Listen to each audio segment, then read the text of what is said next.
When the Son of Man cometh, shall he find faith on the earth? Lord, I believe. Help thou mine unbelief. May our testimonies be as deep and as strong as that of Jacob, who, when confronted by one who sought to destroy his faith, declared, "I could not be shaken."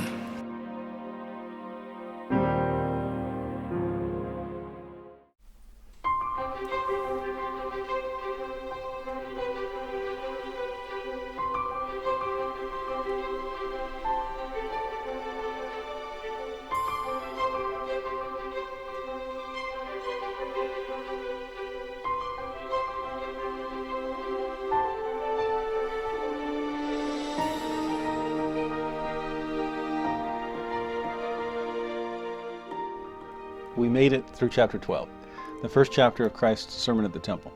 And how's it feel to be perfect? Not that we've arrived there yet, but now we know the trajectory and aim that we need to be headed towards.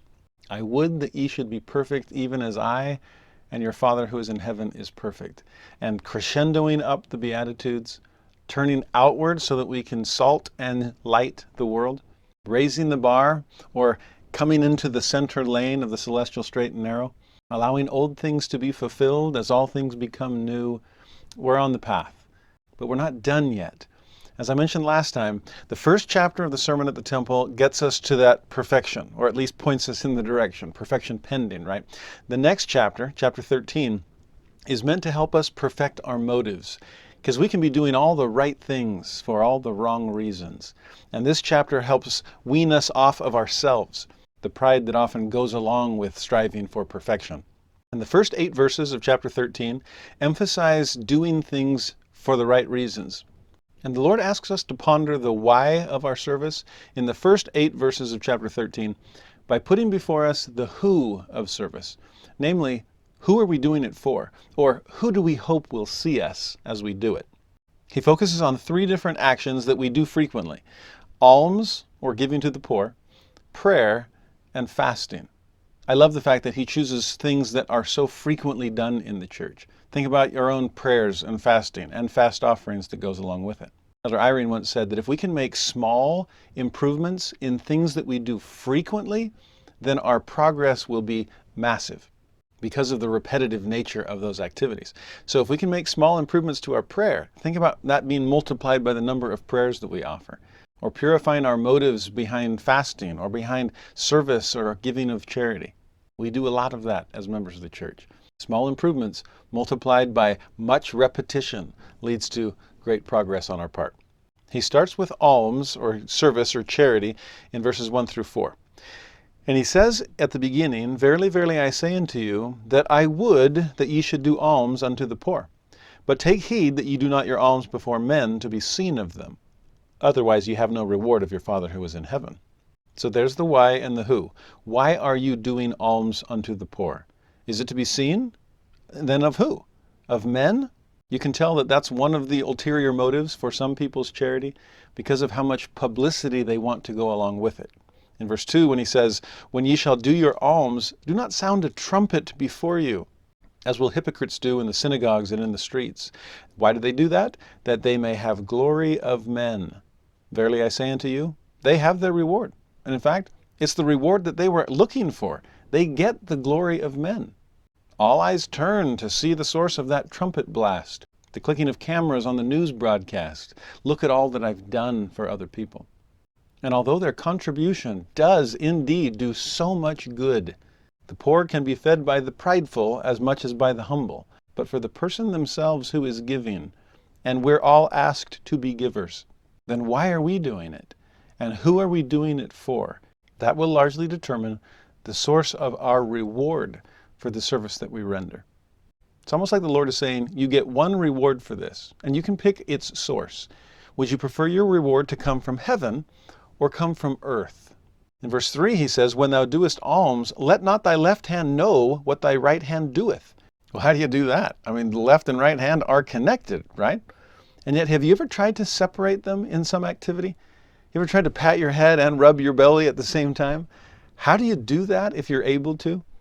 In my experience, it's all about getting one of those hands to go on autopilot, to get it going, patting the head until I don't even have to think about it anymore.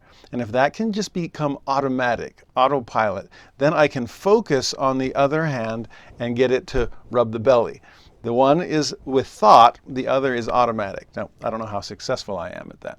But I wonder if we can train ourselves so that righteousness becomes reflexive, that giving to others is something that doesn't require a lot of thought, that the right hand is just giving and giving and giving, and the left is more occupied in other things to the point that it doesn't even recognize what this is doing.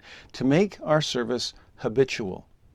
Another key, in my opinion, is just to fight the sense of pride that so often naturally arises through service. To recognize it when it's happening and to squash it. I think it was George Albert Smith that whenever he was paid a compliment, he'd kind of mutter under his breath, devil talk, make you proud." He didn't want that devil talk sounding in his ears to make him inflate the ego. I think of that in terms of these two hands. If the right hand, which is the one doing this service, this is our covenant hand, the hand that we typically use when making covenants with God. And the left hand, well, if this one's already taken by covenants, then if this is my spiritual man, it seems my left hand is more of my natural man. And maybe that's part of it. I don't want what I am doing through my covenants, my promises to serve and consecrate. Don't let that knowledge pass to the natural man. Of course, I'm going to recognize that I'm doing these things. That's not a problem. But allowing the natural man to grab a hold of that thought and wield it like some kind of trophy. Look what I've been doing. Well, that is your trophy then. The praise of man instead of the blessings of God. You see, if we resist that worldly reward, then the reward we get will come from the other option. Verse 4, that thine alms may be in secret, and thy Father who seeth in secret himself shall reward thee openly. Let God specialize in visible generosity. We don't need to. We can keep those alms in secret. There's something magnificent about anonymous service. Because like we talked about last time, about doing good for someone beyond the expectation, and that drive within us for reciprocity makes them want to increase their goodness to others as well. Well, couple that thought with the anonymity suggested here at the beginning of chapter 13. You see what happens when you combine generosity with anonymity? To put it at its coarsest, you don't know who you owe. To put it on a higher level, you want to bless all the world around you. Every person you see is a potential benefactor. I felt that on the giving end once as a little kid when we did a sub for Santa and packed up a box full of things on Christmas for a family in our ward who was struggling, and we left it and ding-dong ditched and ran back and took off. The next fast and testimony meeting, January, I was probably, 6 or 7 at the time. But I remember this mother in the family getting up to bear her testimony and talk about what a blessing it was that someone, some unnamed kind soul, had come and blessed her family for Christmas. I think I learned what a poker face was that day, as I sat in the pew in the back and just tried to maintain total flat, don't let her know that it was us. But inside, I was beaming. I got my reward from heaven, not from earth. She didn't know who to thank. So guess who she thanked? She thanked everyone. She felt that expansion of soul, that multiplication of gratitude to everyone in the ward, because it could have been any one of them. I've been on the receiving end of that too. It's a little harder, because I want to know who to thank. In fact, I remember once teaching a lesson along these lines to a seminary class, and later that week, they did something incredibly kind to me, and I didn't know who did it. It was just from a seminary student. And I thought, in fact, I went to class and expressed my gratitude to every class of mine, to all the students that were there. In fact, I laughed and I said, when I taught you about anonymous service, I didn't mean for me. I'd rather know who it is. I want to specify, I want to direct my gratitude. Well, you got me. I can't direct it individually. Now I have to direct it universally. But do you see the multiplication of goodness that entails?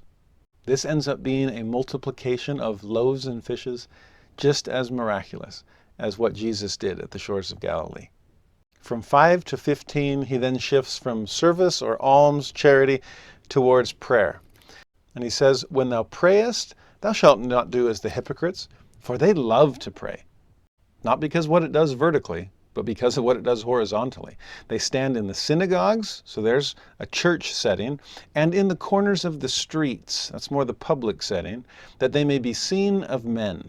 Verily I say unto you, they have their reward, and it's coming from the horizontal direction.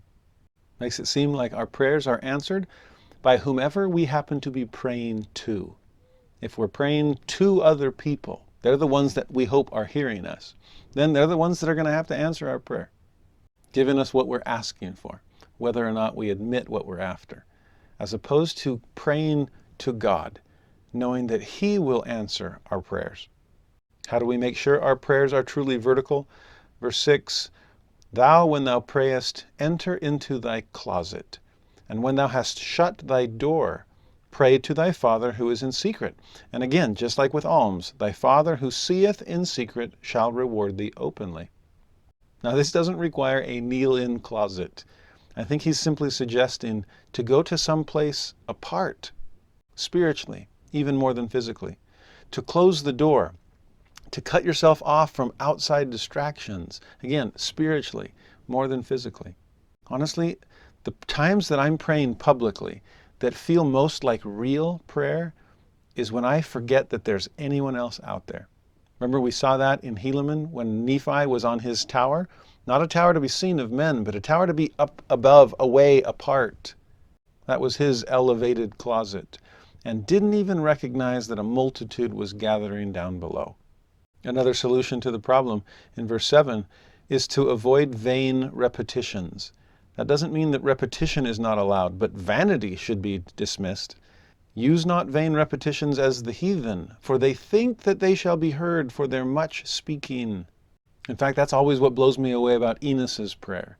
We always talk about the length, all day and into the night. But what's more amazing to me is the depth, that his soul hungered, that he raised his voice high until it reached the heavens. Again, vertical prayer, not horizontal. He's out in the woods, in the forest, hunting beasts. He doesn't care to be seen. No one's around to see him. I think our most powerful acts of worship are the ones that no one will know about but the God that we are worshiping at the time. No wonder we close our eyes to shut out the world, with our prayers being seen only by Him with an all-seeing eye. After all, it's not about what we're saying anyway. Verse 8, Be not ye therefore like unto them, for your Father knoweth what things ye have need of before ye ask Him. It's almost like he's saying, why are you even asking God? He knows in advance. To which we might say, well, then why am I praying at all? Exactly. It's not about asking for things. Prayer is so much more than mere petition. It's not your wish list or your to-do list. Prayer is much more about relationship than it is about language. Honestly, that's one of the ways I know I'm truly connected with someone. When I can sit beside them in silence and neither one of us gets uncomfortable. You ever had those other relationships where it always feels like, those lulls in the conversation seem to last forever and it's like, oh, okay, what am I going to talk about next? Prayer shouldn't be about what am I supposed to say. It can be sitting in silence together with someone you know and with whom you want to spend time. He knows what you need. Yes, it's okay to ask for those things. It shows humility on our part, an admission that we cannot acquire those things on our own. But really what prayer is all about is the relationship. Now from 9 to 13, he will give a version of what has come to be known as the Lord's Prayer. It was never meant to be the one thing we're supposed to say every time. It shouldn't become our own vain repetition. Rather, it's a pattern for us to follow. No wonder he says in verse 9, After this manner, therefore, pray ye. This manner, there's the pattern to follow. Our Father, beautiful possessive pronoun, and in the plural. Jesus is sharing his relationship with God with us. Our Father. Do you sense that you and Jesus together are approaching the Father's throne? He is our intermediary, after all. That's why, to me, the most important thing we say in our prayer is the last line, which unfortunately is the one that people rush over as they're diving for the finish line. It becomes a one-syllable word. And yet it's in the name of Jesus Christ that we are allowed to approach God's throne in the first place. So to recognize Him alongside you as together the two of you approach heaven and address our Father. Did you ever have to give a public prayer when you were little and you were scared to death to do it? And so you clinged on to mom or dad, asking for their support, and sometimes for the exact words that you wanted them to whisper in your ears? I guess we're not supposed to grow up or grow out of that. Jesus, will you be with me as I address my Father in heaven? Will you help me know what to say to our Father? Our Father who art in heaven, so much higher than we, with a view that's so much more expansive and inclusive. Thy ways are higher than my ways. Thy thoughts are higher than my thoughts. I trust you. You see things I can't see. Help me know what I should be praying for. Hallowed be thy name. Do we do that enough in our prayer? Do we hallow the name of God? Do we honor Him? Is it worshipful, full of praise, or is it just full of petition? And by the way, the best way to hallow the name of God in our prayer isn't through words at all. It really is through feeling. To be still enough and quiet enough to be able to begin to feel how we feel about our Father in heaven, and to offer that emotion to Him, that gratitude, that love. That's what worship is. Worship is so much more than something that we do. Worship is something that we do because of something that we feel about something we believe. Put that all together in the feeling behind your prayer. Prayer is something that I'm doing because of something that I feel about God, based on the things that I believe about God. If we master that feeling in verse 9, then it is so natural to continue in verse 10 with this thought: Thy will be done on earth as it is in heaven. Of course, it's easy to submit because we understand who it is that we're submitting to. We trust the perspective that only He has from His heavenly vantage point. Even before we ask for a thing, we are offering our will to Him, trusting that His will is far better. You ever had those times where after the fact you said to God, thank you for not listening to me? I've had a few of those prayers. Well, to be able to offer that prayer in advance, trusting that He is a loving Father, trusting that He is in heaven, trusting that He's worthy of the worship we offer Him. In fact, back to verse 8, trusting that He knows not just what we're about to ask, because we might ask for the wrong things, but trusting that He knows the things we have need of. The things we have need of and the things we're asking for may in fact be two completely different things. We know what we want. We don't always know what we need, but God does. And so trusting that, again, very easy to say, thy will be done on earth as it is in heaven. In verse 11, I can't believe that people actually repeat this one. It must be without thinking, because you see what we're asking for? Forgive us our debts. Now stop there, and yes, that's something worth pleading for. But forgive us our debts as we forgive our debtors. See what we just asked for? To be treated the way we treat others. God, be as forgiving to me as I am to other people. Gulp. In other words, help me be more forgiving, Father. Help me be merciful so that I might obtain mercy. Back to the Beatitudes. Verse 12, lead us not into temptation, but deliver us from evil. Now that's a tricky one because it seems to suggest that, well, might he? Might he lead me into temptation? Please don't do that. Don't put me in spiritual harm's way. Well, that's actually one that is repeated exactly from King James, and yet Joseph corrects it years later when he works on the Joseph Smith translation of the Bible. He changes it to, suffer us not to be led into temptation. And that's actually caused a lot of angst among some people, thinking, wait a minute, If the King James was wrong to the point that it needed to be corrected in the King James Version, then why is the Book of Mormon version wrong right alongside King James? And they can't start freaking out over these things. Well, part of that, I think, comes from our misunderstanding of what spiritual translation really entails, and Joseph Smith's process of growing up in God as a translator. Now, some scholars have pointed out that the Hebraism here is actually totally fine the way King James and the Book of Mormon presents things. That there was a sense among the ancients that anything that is being done is the will of God, so that even passive voice constructions can be put into an active voice. That the things we're hoping will happen, we can say God is causing.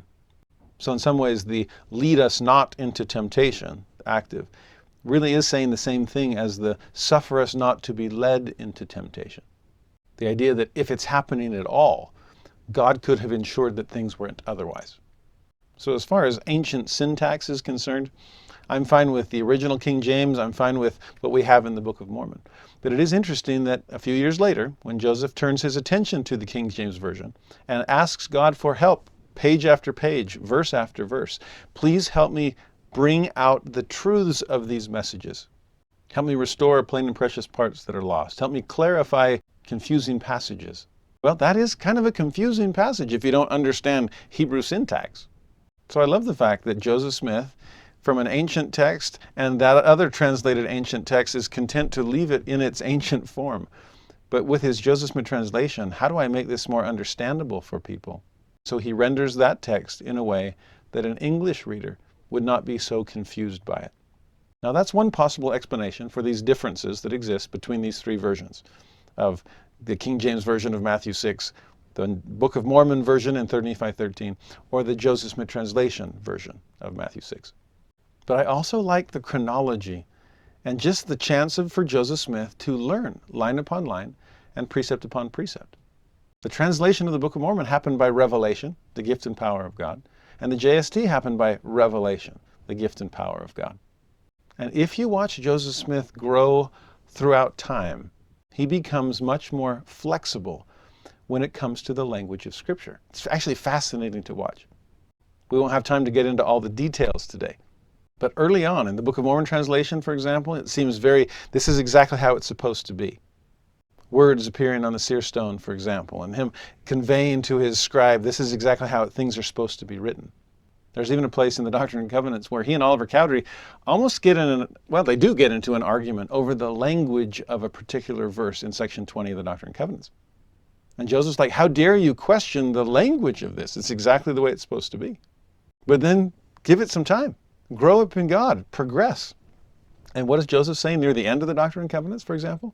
When he quotes Malachi, and he quotes the old King James Version, even though he knows a better version was given, or a different, more correct perhaps, version was given by the angel Moroni. He wrote it down the angel's way, that different wording in Doctrine and Covenants section 2. But by the end of the book, he's like, I could give a plainer translation of this, but the one we've got from King James is good enough for me. Wow. Flexibility with God's Word. That's an interesting concept.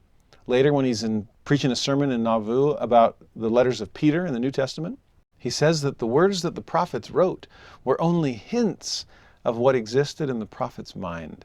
That is an amazing concept to consider. What we have in Scripture are prophetic hints of revelation that came into the prophet's mind. There are times that revelation comes by dictation, but there are other times where revelation comes by depiction. Have you had that experience in your own revelations from heaven? There are times where it seems like actual language is coming to the mind. Other times it's more like pictures, a depiction of something, and you're trying to convey those things into actual language. That's hard to do. There are times when the Book of Mormon translation or the receipt of the Doctrine and Covenants revelations or the JST, times it seems like it is dictation. Word for word, this is exactly how it has to be. Lock it in. Other times where there is so much more flexibility and Joseph is trying to tap into those hints that existed in the prophet's mind, receiving some kind of depiction of truth, and how will I put these into words? I am totally okay either way. There are things about the King James Version that speaks powerfully to me, and things about even identical passages in the Joseph Smith translation, where those adjustments teach me powerful truths as well. As I've said before, Scripture doesn't have to be inerrant to be inspired or inspiring, especially when Scripture is always meant to be a means to a higher and greater end. The means are these words on the page. The end is the Word of God Himself, the Word made flesh, Jesus Christ. So if in 1829, Joseph understands this language to be, lead us not into temptation, and then in the early 1830s, as he begins work on the Joseph Smith translation, he realizes that a clearer interpretation, rendition, translation of this language would be, suffer us not to be led into temptation. Then great. Thank you for learning in the meantime, Joseph, and for clarifying things for me better later in life. You know, one of the reasons Joseph never published the JST in his lifetime was because he never felt completely finished with it. And are we ever really finished studying Scripture and trying to understand the Word and will of God? Go read the chapter heading, the section heading of section 86 of the Doctrine and Covenants, when Joseph Smith is explaining the parable of the wheat and tares. And it says that that came to him, that revelation, when he was reviewing and editing the Joseph Smith translation. So that revelation didn't come the first time he went through Scripture. Does it ever? I have so much marked in my Scriptures, and people sometimes look at it like, wow, I can't believe you got that much. And I always say, what you're looking at is 20 years of layers. And the first time, I only saw this insight. And the second, I got this. And the third, I marked this. And the 15th, I wrote that. And the 20th, I noticed this. It's a lifetime of growth, line upon line, precept upon precept. And so if Joseph is receiving canonized scriptural revelation, section 86, as he is reviewing and editing something that he received by revelation the first time. You know, when I was a student in college, I worked for a year on a scholarly transcription of the Joseph Smith translation. Transcription means you're supposed to take what was in the manuscripts and then convert it to more searchable text, but you're not supposed to change anything. So our goal was not to come up with a finalized version of the JST. You can already buy that from the Community of Christ, the inspired version. We were trying to reproduce on computer exactly what was on the original manuscripts themselves. So when there were things that were crossed out, we were supposed to cross them out. When things were careted and inserted, we were supposed to put carets and insertions. Even places where the ink was still wet so that the scribe could just lick his thumb and wipe it out and then write over it, we were supposed to figure out what was underneath the smudge. And so we'd zoom in and increase the contrast and try to understand the handwriting analysis of John Whitmer and so on, just trying to piece together so we could see how the JST came together. It was an amazing project, very tedious. As a group of three of us, kind of editorial interns, would be looking at every word and have to decide if ever there was a discrepancy. Was that an A or an E? Because it changes the word. And we'd have to look and check handwriting and see, I think it's an A. And the other, I think it's an E. And then the third would be the tiebreaker. It might be an O, actually. Oh, great. Back to the drawing board. But what amazed me about that year of work on that project was seeing the process of translation, of revelation scripturally unfold. And there were times that it comes out like a Mozart masterpiece. Moses 6 and 7 are like that. I say Mozart masterpiece because he was famous for not having any corrections on the page. There was no need for them. It came out flawlessly the first time.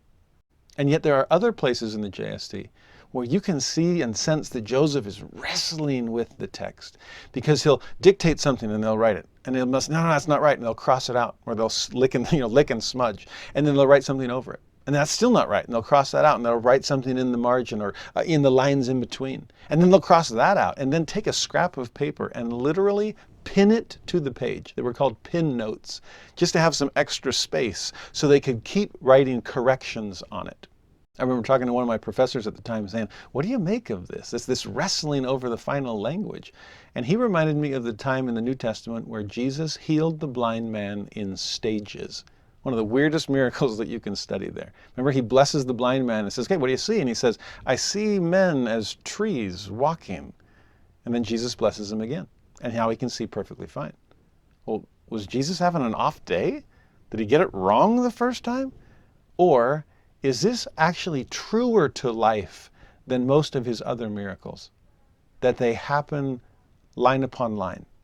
That we start to see things we didn't see as clearly before, but we still don't completely know what we're looking at. Well, continue to come unto God. Continue to study and pay that price. And eventually you will see things perfectly clearly. I'm probably spending too much time on this point already. I want to get back to the actual prayer that Jesus is giving us as a model. But I think the principle here applies, and we'll see it several times in this Sermon at the Mount / Sermon at the Temple. Don't get me wrong. I am passionate about the language of Scripture. I hope you've sensed that by now. Nouns and verbs and adverbs and adjectives are intriguing to me in what principles they can teach. But it's those principles that matter to me, even more than, well, what was the punctuation mark right in that spot? It could be this, it could be that. Ooh, can both of those teach me a lesson? Then I'll take them both. If the JST version teaches me one thing and the King James teaches me something else, can both of them teach me truths that I can apply in my life? You see, Scripture is less about the reconstruction of ancient history and more about the navigation of my own unfolding history. That's what makes it Scripture, after all, instead of simply ancient literature. Anyway, not sorry for the tangent. But back to the prayer. Verse 13, "For thine is the kingdom, and the power, and the glory forever. Amen." It's God's kingdom. He's in charge. It's God's power. He's the source. It's God's glory. He deserves all the credit. Do those feelings define our prayers? Now again, if you compared this to the Matthew version, we are missing the phrase, "Thy kingdom come," and the phrase, "Give us this day our daily bread." I don't know why those ones aren't here. I love those phrases. I love the lessons that they can teach us. I just need enough bread for today. Just my daily bread. That's manna from heaven, right? I don't need enough for the whole week. I'm sure you'll provide more for me again tomorrow. Thy kingdom come. I don't know why he doesn't say it here. Maybe because he's right there, the risen, resurrected Lord among them. The kingdom is in you, and I'm here to coax it out. The kingdom has come right here with you. Again, I don't know all the reasons. For that, I'm happy to invoke the flexibility with Scripture that Joseph developed later in life.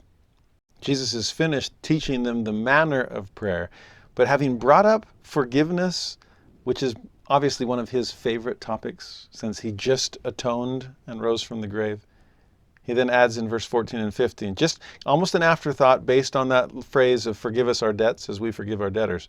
14 and 15 expands upon it. "If we forgive men their trespasses, your heavenly Father will also forgive you. But if you forgive not men their trespasses, neither will your Father forgive your trespasses." Law of the harvest. You get what you give. Again, in that statement about forgiveness, don't lose sight that he's been talking about prayer. And in this example of prayer, don't lose sight that he's trying to teach us not just the what of prayer, but the why and who. That's what the common thread is throughout chapter 13. Why are you doing this? Who are you doing it for? Just want to be seen of men? He then gives us the third illustration of that concept in verse 16 through 18. And this one's about fasting.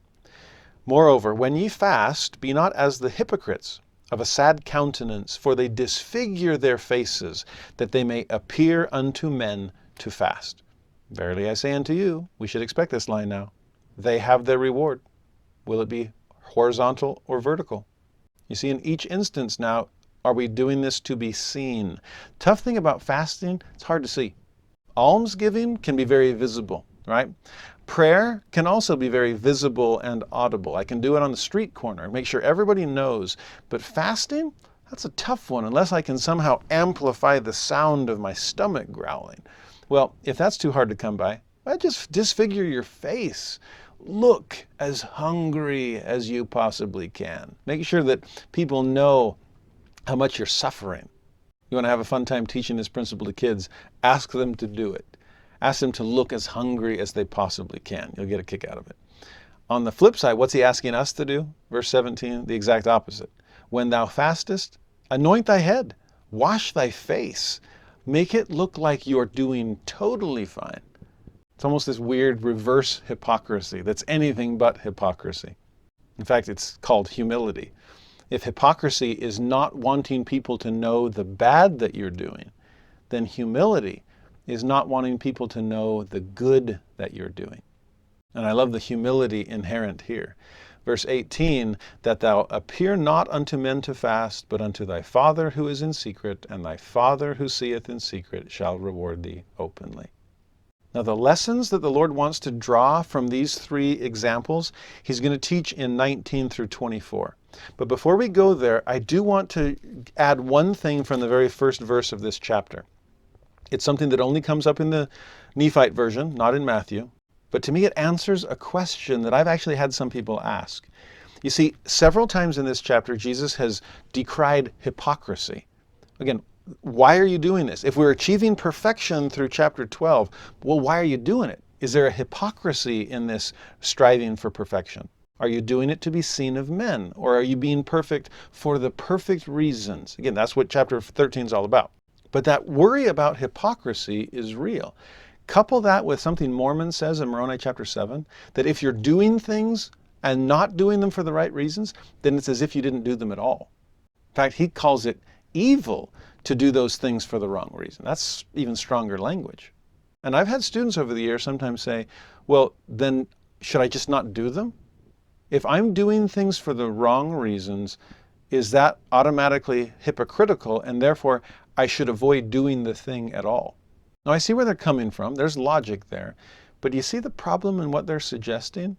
I'll admit, it's really easy to avoid hypocrisy when you have no standard to fall short of. That's the world's approach. Well, if here's my belief and here's my behavior, let's just eliminate the belief. We talked about this way back in the videos about Abinadi and his message, since it was the priests of Noah that wanted to push it down, squash down the jack-in-the-box, okay? If you haven't seen that lesson, I would highly encourage you to go back. I honestly think it's one of the most important.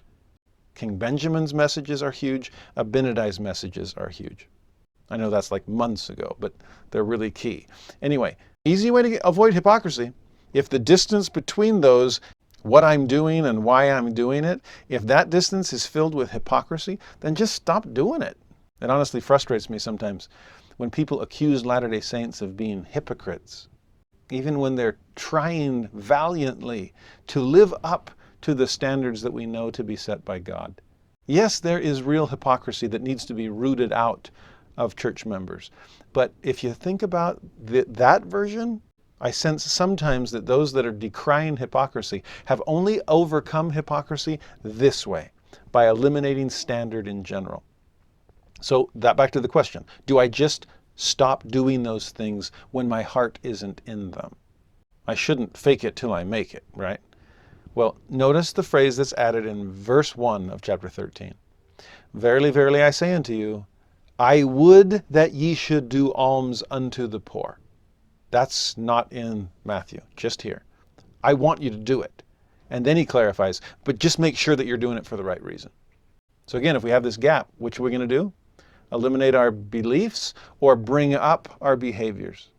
Forget what we're doing or purify why we're doing it? That's what the Lord is asking for. He wants us to continue giving alms and praying and fasting. If you're doing them for the wrong reasons, don't stop doing them. Stop doing them for the wrong reasons. Change your reasons. Purify your motives. That's what this whole chapter is about. And why is that so important? Because again, reward tends to come from only one of the two locations, heaven or earth. So make your choice. Verse 19, lay not up for yourselves treasures upon earth, like the praise of man. Earthly treasures are where moth and rust can corrupt, where thieves can break through and steal, as opposed to the other choice, doing your good deeds secretly so that God can reward you openly. Well, those open rewards can be in heaven, where moth, rust, and thieves are never a problem. For where your treasure is, there will your heart be also. And it's the heart that the Lord is after. It's almost like the Lord knows that we focus more on treasure than on heart. God is the reverse. He focuses more on heart than on treasure. But if he can help us envision our treasures in a certain place, knowing that our heart will follow, then it's celestial stockpiles that we should be focused on. That's what we should have our eyes fixed upon. That's the suggestion in 22. The light of the body is the eye. If therefore thine eye be single, thy whole body shall be full of light. So where are your eyes fixed? Are they just looking around to see who's seeing you?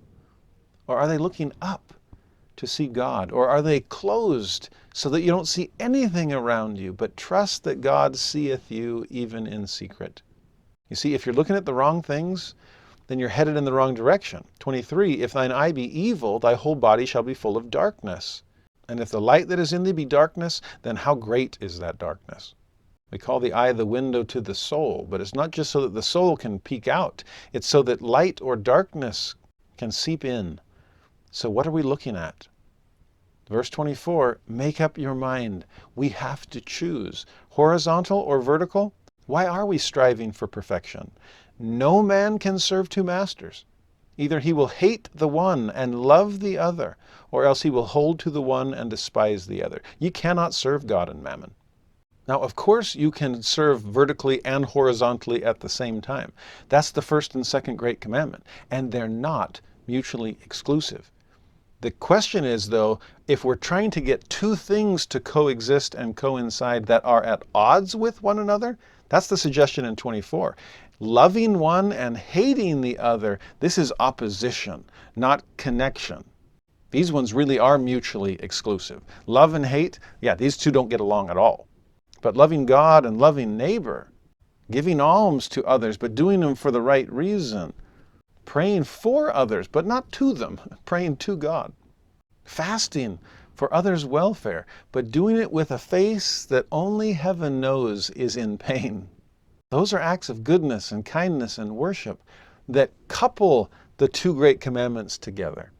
But the motivation behind them, those can be at odds with one another. Those can be mutually exclusive. Where do you want your reward to come from? Are you serving God, or are you serving mammon, which is treasure or wealth or riches, but could also simply suggest, are you serving anything else? Worst of all, is it self-serving? Then fine, you got your reward. Now from 25 to 34, the rest of this chapter, Jesus is going to shift gears. Literally, he's going to shift his attention from the multitude that he's been teaching this sermon to the 12 disciples that he had singled out from the crowd. This is actually helpful to us because it lets us know the direct audience to whom he was giving these more difficult commands. This is for full-time ministers. He's going to teach them a few principles and make them a few promises that if we took literally in all of our circumstances, I don't know how well prepared we'd be for coming trials. So notice what he says, verse 25. It came to pass that when Jesus had spoken these words, he looked upon the 12 whom he had chosen and said unto them, again, new audience, a much more specific one, remember the words which I have spoken. Now one reason behind it, behold, ye are they whom I have chosen to minister unto this people. So you're going to need to remember this stuff because you're going to be teaching it. The water hasn't gotten to the end of the row yet, okay? Not every Nephite is here. So you remember it so you can preach it beyond. And then he picks up where the Matthew version continues. But again, to this specific audience, to these full-time ministers, he says, I say unto you, take no thought for your life, what ye shall eat or what ye shall drink, nor yet for your body, what ye shall put on. Is not the life more than meat, and the body than raiment? Look at the birds. They're fed without farming. Look at the flowers. They're beautifully clothed, and yet they do no spinning of their own. Don't worry so much about food and raiment. The food is just to sustain life, and raiment is just to cover the body. And it's life and body that are far more important than those other things. This is more ends. Those other things are just means. Do not confuse means and ends. We saw that before last time, right? About fulfilling the law, but not destroying its purposes. Now that's good counsel for us all, Don't confuse means and ends. It's interesting that back in verse 25, he even suggests that even those ends are inferior to the ends that I want you involved in. Because when he says at the end of 25, hey, isn't life more than meat? Isn't the body than raiment? So why are you worried so much about food and clothing? But rewind a little, and he even brings up body and life as being of lesser importance. Take no thought for your life, including the eating and drinking that goes into it. Take no thought yet for your body, including the things that you put on it. Again, it's not that those things are unimportant. It's that they shouldn't be your highest priority. You full-time ministers, building the kingdom of God is your full-time priority.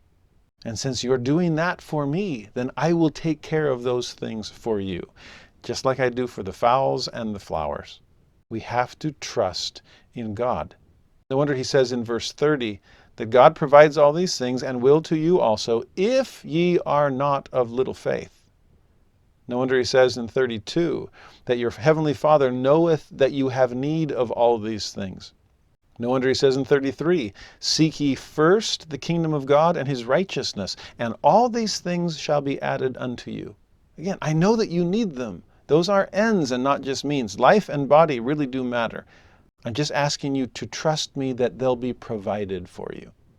For the vast majority of us, we provide those things for ourselves, with, of course, the help and strength and power that God gives us. But he's not asking every church member to go out and spend your life without purse or scrip. We have jobs to do that. But to allow these disciples to build God's kingdom full time, that requires them to leave those other things behind and to seek first the kingdom of God. They just have to trust that other things will be taken care of. And they are. In fact, even building the kingdom itself is taken care of. They do all they can. They do their very best.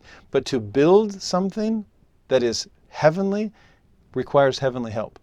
That's what I love about verse 27, when he says, which of you by taking thought can add 1 cubit unto his stature? It's amazing what plastic surgery can seem to do. It seems like people work on just about everything they can imagine. But I haven't seen much success in the realm of height. Sure, there's high heels out there, but can you imagine trying to add 1 cubit to your stature? I know my basketball playing sons would love that. There are some things about providing for ourselves we can take care of, but there are other things about growth that we simply can't, and so we trust it all to God. Paul planted, Apollos watered, but it was God who gave the increase. So leave the increase to him. Let him grow the church 1 cubit. And he's doing that, cubit by cubit by cubit. The way he ends this chapter in 34, take therefore no thought for the morrow shall take thought for the things of itself. And then this strange line, sufficient is the day unto the evil thereof. That's actually rendered much more clearly in other translations. The New American Standard Bible says, each day has enough trouble of its own. And the Contemporary English Version renders it, you have enough to worry about today. It's like the whole give us this day our daily bread. Similarly, give me just enough strength to make it through today's challenges.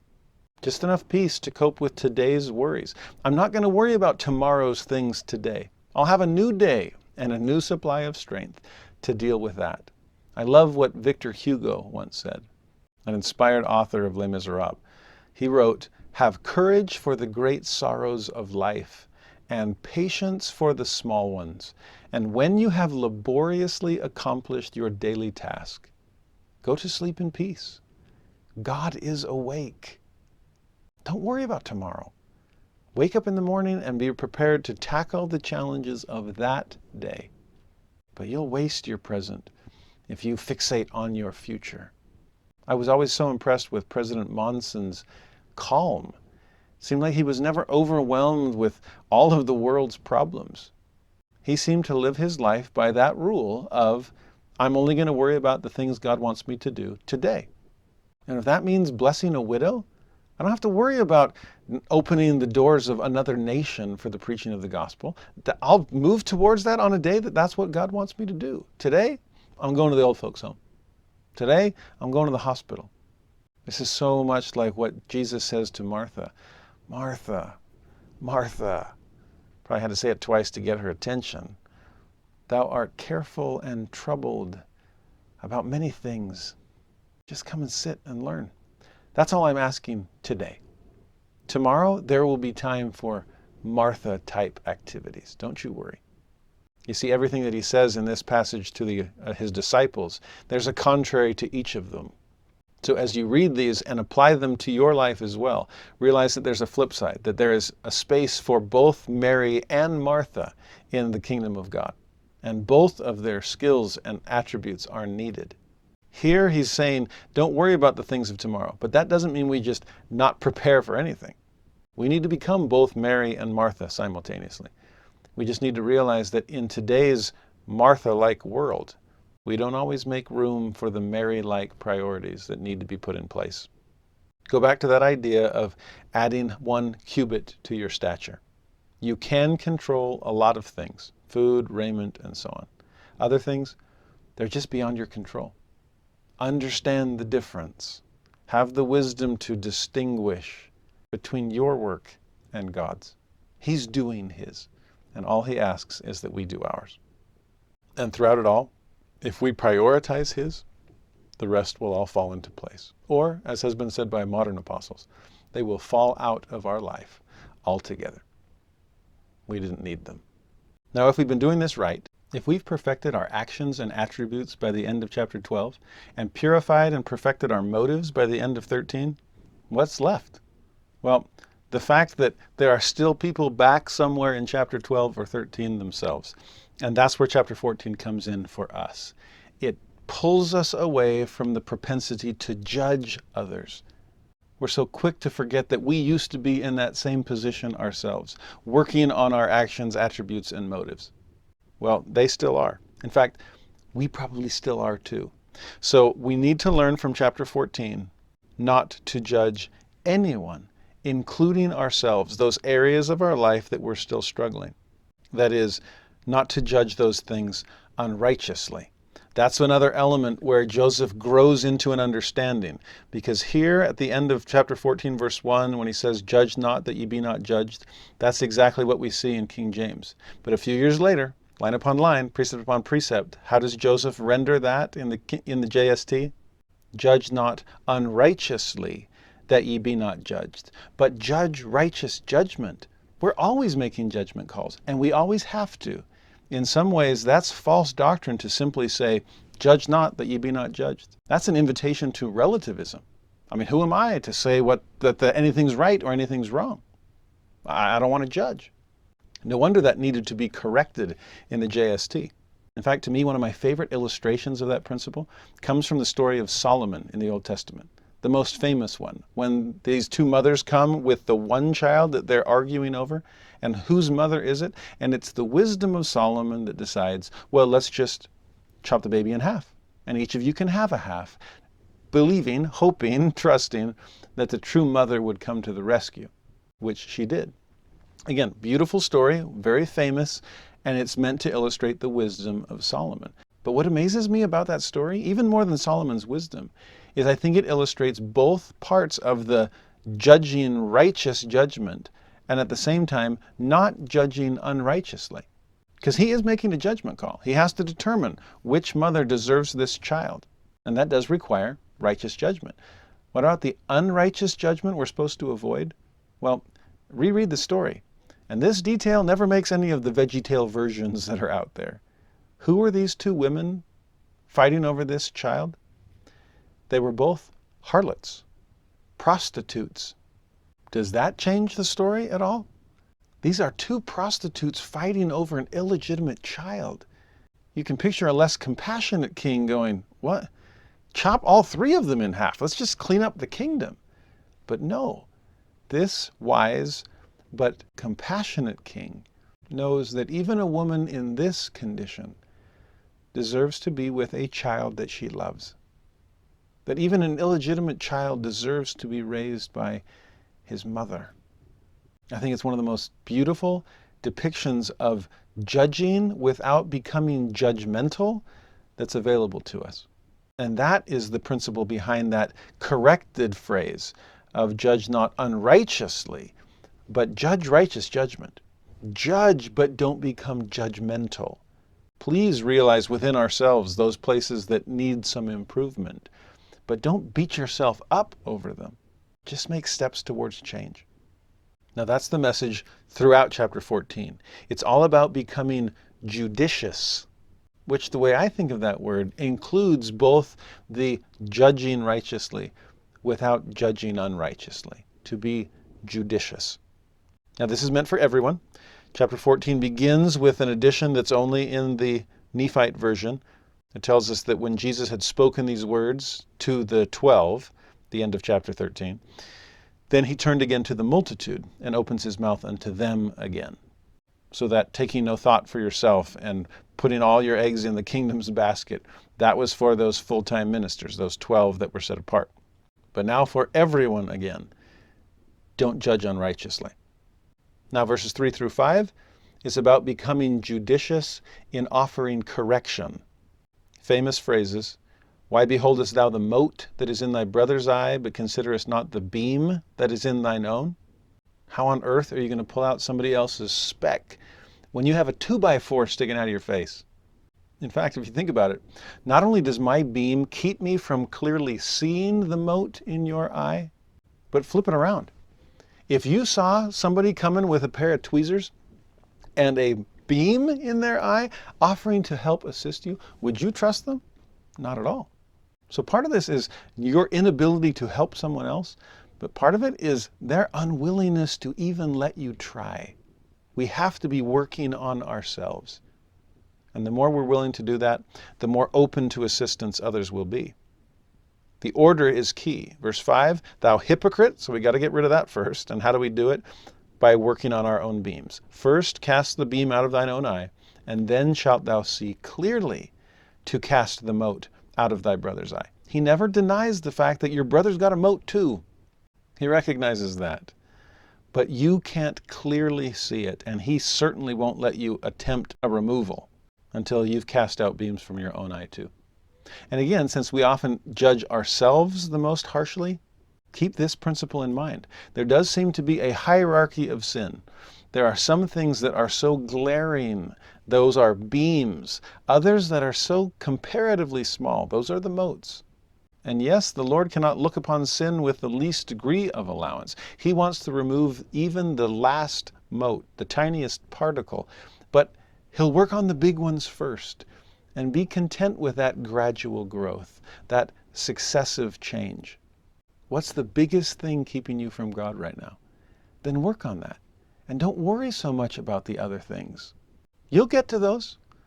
But the biggest obstacle is the one that's keeping you from progressing. As soon as that one goes down, you'll be able to progress to the next biggest, and the next biggest, and the next biggest. There are motes aplenty, but work on your beams first. That'll actually give you some momentum and confidence moving forward. Verse 6 then adds, be judicious in offering truth. Offering correction was 3 through 5. Offering truth is 6. Give not that which is holy unto the dogs, neither cast ye your pearls before swine, lest they trample them under their feet and turn again and rend you. Are we judging a person's readiness? Because sometimes if we force feed them or push things upon them that they don't yet recognize as being valuable, then no wonder they get angry. Because notice, it's not just that they trample the pearls under their feet. It's not just neutral. It's anger. There's something about pearls that I guess tick off pigs. As I thought about that, why is that the case? I assume, what are pigs looking for? Something to eat is what I would guess. Can you imagine them trying to sink their teeth into a mouthful of pearls? Yeah, I could picture that turning again and rending you. But do we sometimes force feed pearls of great price to people who are completely unready to receive them? You see, if earlier was judge not unrighteously, here it's judge righteous judgment. Be wise in what you are offering to people. The day will come where they recognize their true worth. But maybe today they do just need to be fed. Now this actually leads in a fascinating way into what he says next. Because from 7 through 11, the idea is to be judicious in asking and receiving. 6 was in offering truth. 7 through 11 is in asking and receiving. In 7 he says, ask and it shall be given unto you. Seek and ye shall find. Knock and it shall be opened unto you. I love that oft repeated promise. If you're an English speaker, he literally spells out ask, A-S-K, ask, seek, knock. Can he make it any more clear that God is open to our questions? I want to respond in abundance. But be judicious in what you're asking for, and be judicious in how you judge the answers that God gives you in return. You see, in verse 8, he promises, if you ask, you'll receive. If you seek, you'll find. If you knock, it'll be opened. But then he adds an interesting insight in 9 through 11. What man is there of you, if his son ask bread, will give him a stone? Or if he ask a fish, will he give him a serpent? This time through actually was the first time I've ever read verse 9 through the lens of what we just saw in verse 6. Because what's the son asking for in 9? Bread. What did he get instead? A stone. Now, as far as a swine is concerned, just wanting food, give me some mash. What's a pearl to them? Nothing but a rock to chip my teeth on. Oh, so in 9, am I the swine that God is casting pearls to? Ouch, am I on the receiving end of that principle now? When God gives me something, do I sometimes accuse him of it being worthless to me? That's not what I asked for. And if worthless is bad enough in 9, then 10 is even worse. A serpent when I wanted a fish? You see, if I'm hungry, a stone instead of bread is just worthless. But a serpent instead of a fish, that's downright harmful. And unfortunately, sometimes we accuse God of whenever we ask for something nourishing, helpful, something that we think we need, when he offers us something different from what was asked. Notice he said, you ask, you'll always be given. He didn't say, and I'll give you exactly what you asked for. No, there will always be a blessing granted. There will be a response to your petition, but it may not be exactly what you had in mind. But please do not turn my bread into stones. You see, Jesus' temptation with the adversary was to change stones into bread.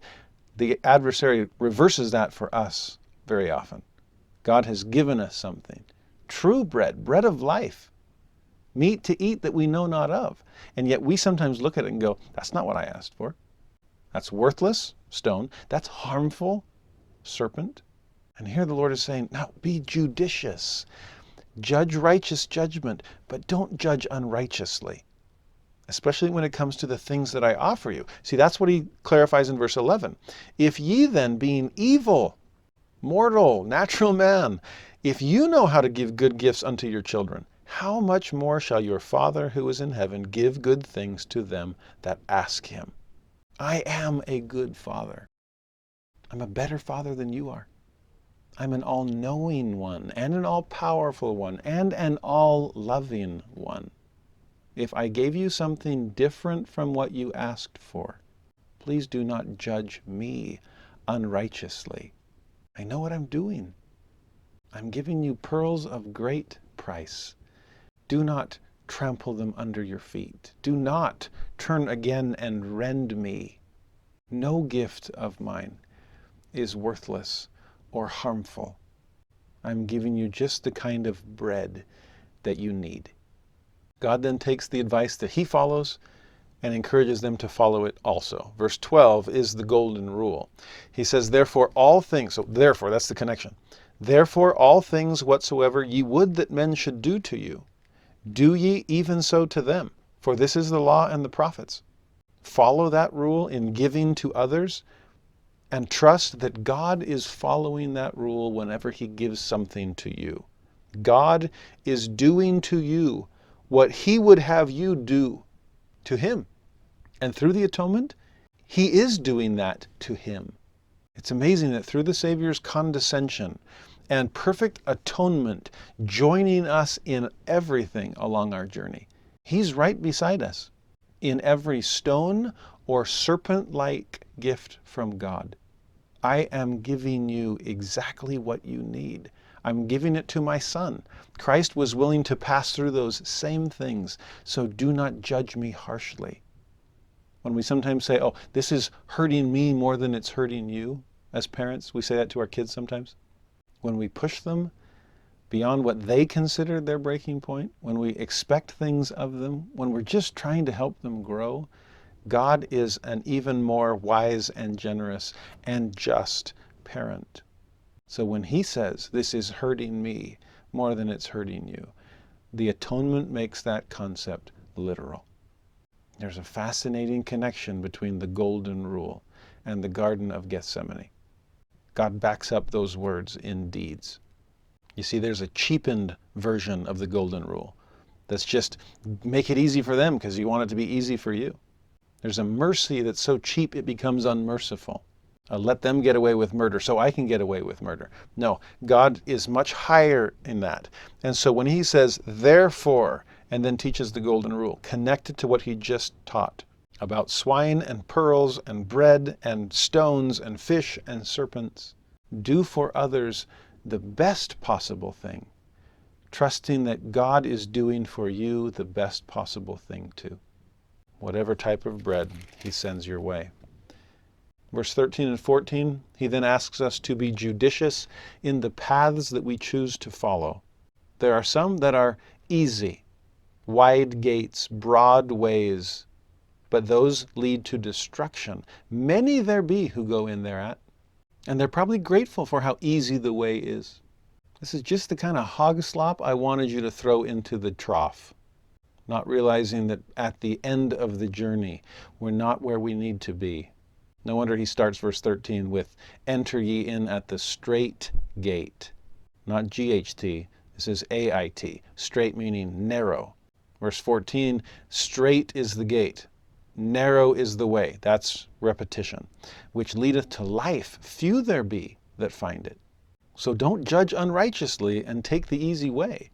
Judge righteous judgment and take the path less traveled by.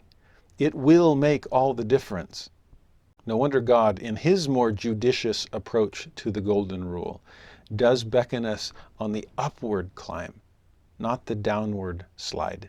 Verse 15 to 20, in these verses, be judicious in whom you choose to follow. False prophets or true? Sheep or merely sheep's clothing? Verse 15, beware of false prophets, which suggests there's true ones out there, who come to you in sheep's clothing, but inwardly they are ravening wolves. Those with sheep's clothing suggest there are actual sheep. How can we tell the difference? How can we judge righteously and avoid unrighteous judgment? 16 tells us, and 20 repeats it. 16, ye shall know them by their fruits. 20, wherefore by their fruits ye shall know them. How do they live? How do they lead? How do they love? How do they serve? Where are they on this journey through chapter 12 and 13? I am so grateful for the fruits that I have been able to see in the lives of living prophets. The chances we have to reach through the wool and recognize that down deep they are true sheep of the good shepherd.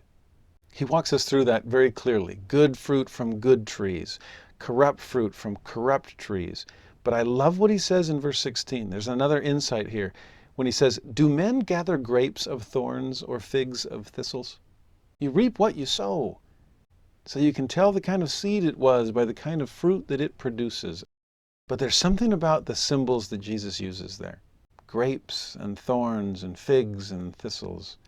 It hit me once that thorns and thistles are specifically mentioned as fruits of the fall. And yet what does Jesus do with the fall? He turns ashes to beauty. He atones for it. He'll come and make the blessings flow far as the curse was found. And that's exactly what he does. Because what are grapes symbolic of? Jesus trodding the winepress alone, staining all of his raiment. The grapes of wrath, the wine of the sacrament. Grapes are atonement. And what about figs? The withered fig tree, better yet, the parable of the fig tree, pointing to the second coming of Christ, when all that is wrong in mortality is made right in the millennium. I love seeing that symbolism in verse 16. From us, can I draw grapes out of thorns? Can I pull figs out of thistles? No. But Jesus can. He can change us. He can take the fall thorns and thistles and turned them through the atonement and through his promised second coming into grapes and figs. And from those new grapes and new figs, a new life, good fruit continues to flow. Now, do you get a sense of what he's been teaching us throughout this chapter? Judge not unrighteously, but judge righteous judgment. Be judicious in offering correction. Be judicious in offering truth. Be judicious in asking and receiving. Be judicious in the paths you choose to follow and in the people whom you choose to follow. Look for good fruit. Now, in all of this, as he concludes this chapter, the focus has to be on finding Christ, coming to truly know him. Remember, we're not perfect. We're perfected. We're perfect in him. And so through all this process, notice how he ends this in 21 through 23, and then confirms it all in 24 through 27. In 21, not everyone that saith unto me, Lord, Lord, shall enter into the kingdom of heaven. Talk is cheap. And maybe you've learned the lingo along this journey, but you have to do more than just say it. He that doeth the will of my Father who is in heaven. This is a faith without works kind of a moment. This is a talk the talk versus walk the walk kind of verse. But notice he doesn't end there. Verse 22, we respond. Many will say to me in that day, Lord, Lord, have we not prophesied in thy name? And in thy name have cast out devils, and in thy name done many wonderful works? You see, 22 seems to be a response to 21. I wasn't just saying, Lord, Lord. I was doing all this stuff. I was letting my light shine. I was salting the earth. I was raising the bar. I was merging into the center lane. I was doing all this stuff. I'm not just a Lord, Lord Latter-day Saint. I'm a doer of the word. Okay, great. Wonderful. You've passed 21 and you're on to 22. But have you reached 23? Then will I profess unto them, I never knew you. Depart from me, ye that work iniquity. Or as Joseph will later correct the King James Version, which reads identically, you never knew me. Now, I love both versions because a real relationship is reciprocal. It does go in both directions. I know you and you know me. And how has that happened? Because we've been journeying together this whole time. Ever since you said 3 chapters ago, blessed are the poor in spirit who come unto me. I've been coming unto you this whole time. I know you. You know me. This is a relationship we've developed. That's the real solution to all that we've been studying to this point. If we've just been talking about it, filling up a few hours of YouTube video, and it doesn't get translated into actual action, then what a waste of time. And even with action, if that action doesn't turn into knowledge, and I'm not talking book knowledge, I'm not talking some kind of cerebral understanding of who Jesus was. I mean know him. I mean conocer instead of saber. This is life eternal, that they might know thee, the only true God, and Jesus Christ whom he has sent. Relationship, familiarity, friendship, oneness. You mean to tell me you've gone through chapter 12 and 13 and 14, purifying actions, purifying attitudes, purifying motives, and purifying perspectives on everyone behind you, and you still don't know who I am? This isn't working. I don't know you. You don't know me. And yet, we could have known each other. I've been walking alongside you this whole time. Should we try again? Should we start over? Should we go back to the beginning of chapter 12? I'm game. Are you ready to do it right this time? Humble yourself. Poor in spirit. Come unto me. Wise or foolish?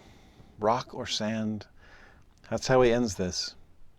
Whoso heareth these sayings of mine and doeth them with an eye to knowing Christ, I will liken him unto a wise man who built his house upon a rock, and not just a rock, but the rock of our Redeemer, the rock of heaven.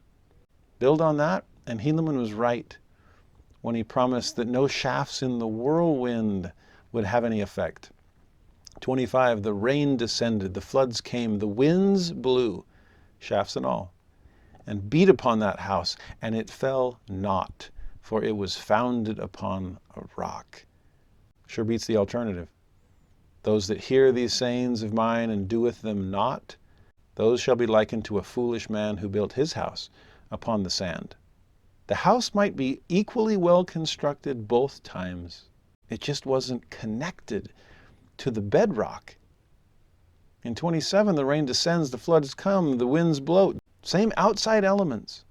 They beat upon that house, and this one falls, and great was the fall of it. Sounds like it was quite the house that was on top, one deserving of good construction. Again, it's the foundation, the connection between everything that went above to what it lies upon below that was lacking. How's your foundation? And how deeply have you drilled into it so that all of this superstructure, everything you've been working on through chapter 12 and 13 and 14, each one its own story above ground. But is it founded? Is it sunk into stone? Is it built upon bedrock? Have you come to know Jesus? As the psalmist wrote, "Except the Lord build the house, they labor in vain that build it." He is the master builder, and he's the rock upon which it's meant to be built. He is the cornerstone in this foundation of prophets and apostles. And here he has laid it all out for us. I pray that we can build our lives on that kind of a rock. The rains and the winds and the floods are coming at us all. In fact, maybe some of that's a good thing, as it tends to wash away sand and hopefully expose the bedrock that lies beneath it. I remember someone that I love very much hitting rock bottom and realizing in that moment what a perfect place it was for her to be. Because all the sand in her life had been washed and blown away. You sense the beauty of hitting rock bottom? Of finally being back in contact with the rock that has always been beneath you, bearing you up. No need to have the wind and the floods wash away our sand if we are willing to drill down to bedrock ourselves. That's true wisdom. And as Jacob once said, "Oh, be wise. What can I say more?"